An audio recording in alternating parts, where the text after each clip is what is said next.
संस्कार लेकर के हमारे एनएसएस के जवानों को सिखाया जाता है कि आप समाज सेवा में अग्रणीय बने, आगे बढ़ें। तब इनको सिर्फ अपने स्थानीय क्षेत्र का ही पता था, उससे ज़्यादा का नहीं पता था कि ये देश जो है, ये देश कितना विशाल है। हमने ऐसा चीज़ खाया जो हमने कभी सोचा नहीं था क्या है, ऐसा करके हम लोग डेली खाते थे तो पूछते थे मैस वालों को। मैं अपने साथ बहुत सारी मेमोरीज लेके जा रही हूँ, यहाँ से बहुत सारे चेंजेस लेके जा रही हूँ। नेशनल सर्विस स्कीम, राष्ट्रीय सेवा योजना, नोट मी बट यू। फूल डाल का पीछे पहले उपवन का श्रृंगार है, अपना नहीं पराया कोई, घर सारा संसार है। जब बच्चा माँ के गर्भ से पैदा होता है उसको कुछ भी ज्ञान नहीं होता, धाय माँ उसको फोआ सूंघा देती है, अर्थात वो दूध पीता है तो किसी दूसरों के हाथों से। यही संस्कार लेकर के हमारे एनएसएस के जवानों को सिखाया जाता है कि आप समाज सेवा में अग्रणीय बने, आगे बढ़ें, और उसका सफल आयोजन आनंद जी के द्वारा यहाँ पर किया गया है। पूरी टीम थी इनकी, एनएसएस अधिकारियों की, जिन्होंने तन मन धन से दिन रात लग कर के अनवरत यहाँ प्रयास किया है और उसमें वे सफल भी रहे हैं। ये पूरे राष्ट्र का कैंप है, राष्ट्रीय कैंप है। इसमें पूरे प्रदेशों से, अनेक प्रदेशों के 10-12 प्रदेशों के बच्चे यहाँ पर आए हैं और जिन्होंने अपनी कला का, हुनर का यहाँ पे बखान किया है। तो शिक्षा विभाग की तरफ से किस प्रकार की? शिक्षा विभाग की तरफ से जो भी सहयोग इन्होंने मांगा, यहाँ पर रहने का, रुकने का, बिजली का, पानी का, जो भी व्यवस्थाएं संबंधी, जो खाने का, पीने का, जिस प्रकार की व्यवस्था थी वो इनको मुहैया करवाई गई है। गलतियाँ हमारी, लाभ सब इनके। ये एनएसएस का राष्ट्रीय एकता शिविर था जो कि 31 अक्टूबर को यहाँ शुरू हुआ था। आज इसका 7वां दिन है। कई राज्यों के बच्चों ने इसमें भाग लिया।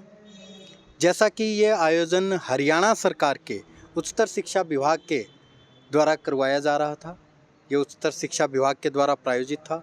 7 दिन तक ये विभिन्न राज्यों के बच्चे यहाँ पर आते हैं, एक दूसरे के साथ रहते हैं और ये 200 बच्चे यहाँ पर एक दूसरे की संस्कृति से जानकारी लेते हैं, रूबरू होते हैं, एक दूसरे की भाषा, बोलियाँ सब सीखते हैं, खान पान, रहन सहन सब चीज़ें सीखते हैं। और जब ये यहाँ से जाते हैं तो बहुत अच्छी यादें लेके जाते हैं, क्योंकि यहाँ पर जो अलग अलग तरह की प्रतियोगिताएं होती है, अलग अलग तरह के व्याख्यान होते हैं, उनसे ये बच्चे एक नया नज़रिया समाज के प्रति लेके जाते हैं, समाज की समस्याओं का ये अध्ययन करते हैं और समाज को जागृत करने का कार्य करते हैं।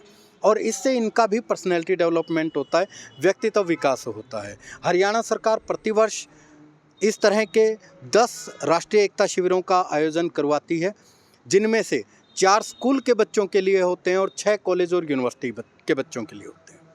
तो सर, एनएसएस में बच्चों को किस प्रकार का बेनिफिट है, किस प्रकार से? देखिए, एनएसएस जो है भारत सरकार की एक स्कीम है।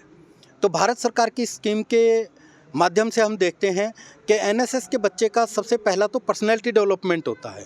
वो जो पर्सनैलिटी डेवलपमेंट होता है उसका तरीका ये होता है कि वो समाज में रह के समाज की समस्याओं का अध्ययन करे और फिर उनके निराकरण का तरीका सीखे और बताए, समाज के लोगों को जागृत करे। जस्ट लाइक एक छोटा सा हम उदाहरण लेते हैं स्वच्छता अभियान का। माननीय प्रधानमंत्री जी के नेतृत्व में बहुत अच्छे से स्वच्छता अभियान चलाया जा रहा है। तो हम उसके दौरान देखते हैं कि हमारे ये जो बच्चे होते हैं ये समाज के विभिन्न हिस्सों में जाते हैं, गांव में जाते हैं, स्लम के एरिया में जाते हैं और वहाँ पर जाके ये लोगों को जागृत करते हैं, स्वच्छता का महत्व बताते हैं। इसी तरह से चाहे नशा मुक्ति की बात हो, चाहे वोटर अवेयरनेस की बात हो, हर एक कार्यक्रम में ये बच्चे बढ़ चढ़ कर भाग लेते हैं। कभी रैलियों के माध्यम से, कभी नुक्कड़ नाटक के माध्यम से ये लोग अपना भी पर्सनैलिटी डेवलपमेंट करते हैं और समाज के लोगों को जागृत भी करते हैं। हरियाणा सरकार ने इन्हीं बच्चों के लिए 5 नंबर अन्य क्लास में एडमिशन के, जब ये अपर क्लास में जाएंगे, जस्ट लाइक ये +2 के बच्चे हैं तो ये ग्रेजुएशन में जब एडमिशन लेंगे और ग्रेजुएशन के बच्चे जब पोस्ट ग्रेजुएशन में एडमिशन लेंगे तो उनको 5 नंबर का लाभ मिलेगा। और कुछ एक जगह नौकरियों में भी इनको नेशनल लेवल के कैंप के आधार पर लाभ मिलता है। तो इस तरह के कैंपों में भाग लेने से बच्चों में क्या देखिए, ये जो बच्चे आप आए हैं, आपने इन बच्चों से ज़रूर बात की होगी। जस्ट लाइक अभी हिमाचल के एक बच्ची नाम था भावना। भावना जो बच्ची है उससे मैंने बात की, छत्तीसगढ़ के बच्चों से मैंने बात की, अन्य जगह के बच्चों से बात मैंने की।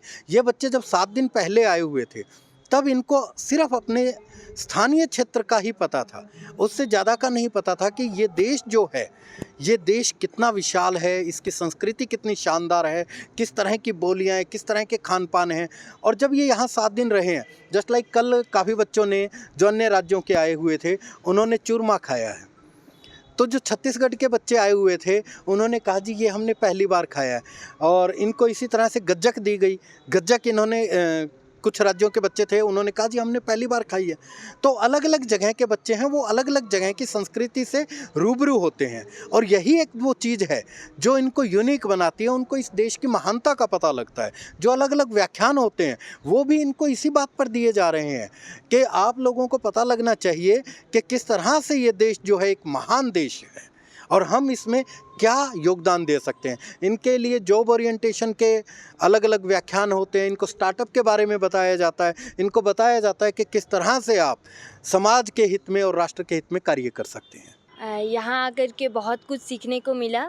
यहाँ अलग अलग भाषाओं को जानना, पहचानना, वहाँ की वेशभूषा, संस्कृति को जाने पहचाने। और यहाँ के खान पान था, हमने ऐसा चीज़ खाया जो हमने कभी सोचा नहीं था क्या है, ऐसा करके हम लोग डेली खाते थे तो पूछते थे मैस वालों को। और यहाँ हमने अपने आप को कोई भी मुसीबत में एडजस्ट करना सीखा, बहुत कुछ सीखा ऐसे। जी, मेरा नाम उमेरा है और मैं दिल्ली से आई हूँ। जैसा कि आपको पता है, हरियाणा के भिवानी में यहाँ पे NIC कैंप लगा हुआ है, नेशनल इंटीग्रेशन कैंप।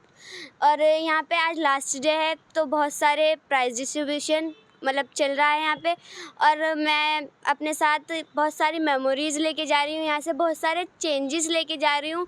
और चेंजेस में मैं आपको बता देती हूँ, जैसे हमने यहाँ पे बहुत कुछ सीखा है, जैसे एडजस्टमेंट करना, कॉम्प्रोमाइज़ करना, टाइम मैनेजमेंट और डिसिप्लिन में रहना, ये सब हमने यहाँ से सीखा है। और यहाँ के जो भी पीओज़ हैं और टीचर्स और जो भी यहाँ के हर वो व्यक्ति जो मेहनत कर रहा है उसको मैं थैंक यू बोलना चाहूँगी, क्योंकि यहाँ पे हर कोई दिन रात मेहनत कर रहा है। और आज वो इस खुशी के साथ अपने घर जा रहे हैं कि हमें प्राइज़ मिला है, हमने पूरे वीक मेहनत करी थी। तो आज का दिन बहुत बहुत बहुत अच्छा है और ये चीज़ें याद रहती हैं आगे जाके भी। ਅਸੀਂ ਬਹੁਤ ਸਭ ਤੋਂ ਪਹਿਲਾਂ ਤਾਂ ਸ਼ੁਕਰੀਆ ਕਰਨਾ ਚਾਹਾਂਗੇ ਇਸ ਗਵਰਨਮੈਂਟ ਦਾ, ਹਰਿਆਣਾ ਗਵਰਨਮੈਂਟ ਦਾ, ਜਿਨ੍ਹਾਂ ਨੇ ਸਾਨੂੰ ਇਸ ਕੈਂਪ ਦੇ ਵਿੱਚ ਪਾਰਟਿਸਿਪੇਟ ਕਰਨ ਦੇ ਲਈ ਇਹ ਸਭ ਕੁਝ ਪ੍ਰੋਵਾਈਡ ਕੀਤਾ। ਫਿਰ ਸਭ ਤੋਂ ਮੇਨ ਗੱਲ ਕਿ ਇੱਥੇ ਜੋ ਇੱਥੇ ਮੈਨਿਊ ਸੀ, ਜੋ ਡਾਈਟ ਸੀ, ਪੰਜਾਬ ਦੇ ਵਿੱਚ ਸਿਰਫ ਵੈਜ ਅਲਾਊਡ ਹੁੰਦਾ ਹੈ, ਇੱਥੇ ਬਿਲਕੁਲ ਵੀ ਨਾਨ ਵੈਜ ਨਹੀਂ ਸੀ, ਜਿਹਨੂੰ ਵੇਖ ਕੇ ਸਾਨੂੰ ਬਹੁਤ ਵਧੀਆ ਲੱਗਾ। ਸਾਰੇ ਟੀਚਰ ਸਾਰੇ ਸਭ ਕੋਆਪਰੇਟ ਕਰ ਰਹੇ ਸੀ, ਕਿਸੇ ਵੀ ਤਰੀਕੇ ਦਾ ਮਤਲਬ ਕੋਈ ਵੀ ਹੁੰਦਾ ਸੀ ਸਭ ਐਡਜਸਟ ਕਰਦੇ ਸੀਗੇ। ਅਸੀਂ ਸ਼ੁਕਰੀਆ ਕਰਨਾ ਚਾਹਾਂਗੇ ਉਹਨਾਂ ਦਾ।